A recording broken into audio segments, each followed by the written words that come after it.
ভারতীয় ক্রিকেটের ক্ষেত্রে আমরা যখন আনলাকি প্লেয়ারদেরকে নিয়ে আলোচনা করি, তো সেই আলোচনাতে সবার আগে আমাদের যে প্লেয়ারটির নাম মাথায় আসে সেটা হচ্ছে সঞ্জু স্যামসন, যিনি প্রতিনিয়ত দলের সুযোগ পেলেও ফার্স্ট 11-এ জায়গা করে নিতে পারে না। টি-20 ওয়ার্ল্ড কাপ আসলে তাকে ওডিআই টিমে দেওয়া হয়, ওডিআই ওয়ার্ল্ড কাপ আসলে টি-20 টিমে দেওয়া হয়। তো যদিও এই বছরে তার ভাগ্যের শিকে ছিঁড়ে তিনি 2024 টি-20 ওয়ার্ল্ড কাপে স্কোয়াডে জায়গা করে নিয়েছিলেন, কিন্তু প্লেইং 11-এ একটা ম্যাচও খেলার সুযোগ পাননি। তো এই লিস্টে আর একজনের নাম আমরা ইনক্লুড করি, সেটা হচ্ছে সরফরাজ খান। ভাগ্যের চাকা ঘুরে অবশেষে তিনি এই বছরে ইংল্যান্ড সিরিজে টেস্ট ডেবিউ করতে পেরেছিলেন, সেখানে খেলেও ছিলেন, ভালো খেলেছিলেন।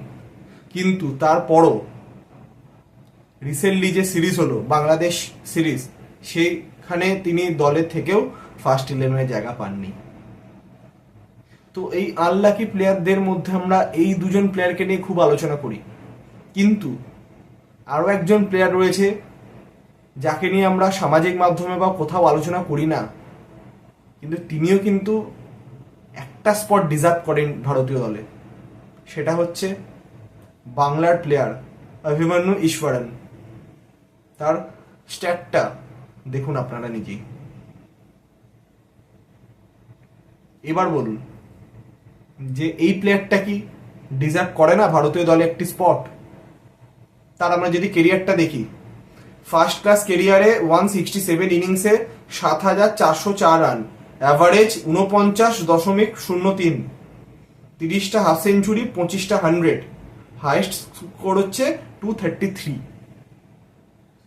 তো এই ডানহাতি ওপেনার ব্যাটসম্যান বেশ কিছুবার ভারতীয় স্কোয়াডে জায়গা করে নিলেও কখনো ভারতীয় দলের হয়ে ডেবিউ করতে পারেননি তিনি।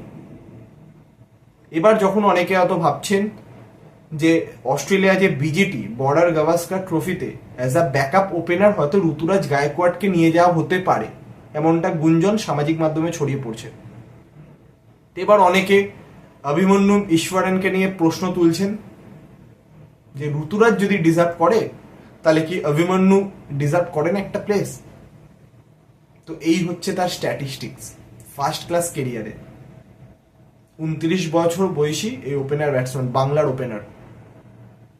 তো এই স্ট্যাটটা আপনাদের সামনে রাখলাম যাতে অনেকে এই প্লেয়ারের ব্যাপারে জানেন না তারাও অবশ্যই জানতে পারলেন, এবং যারা জানতেন বা আজকে যারা জানলেন, জানার পর অভিমন্যুর এই স্ট্যাটিস্টিক্স দেখার পর আপনাদের কি মতামত তো অতি অবশ্যই কমেন্ট করে জানাবেন। এবং আমরা সকলে আশা করব যে সঞ্জু সরফরাজের পাশাপাশি অভিমন্যুও যেন একদিন দেশেরও খেলতে পারে।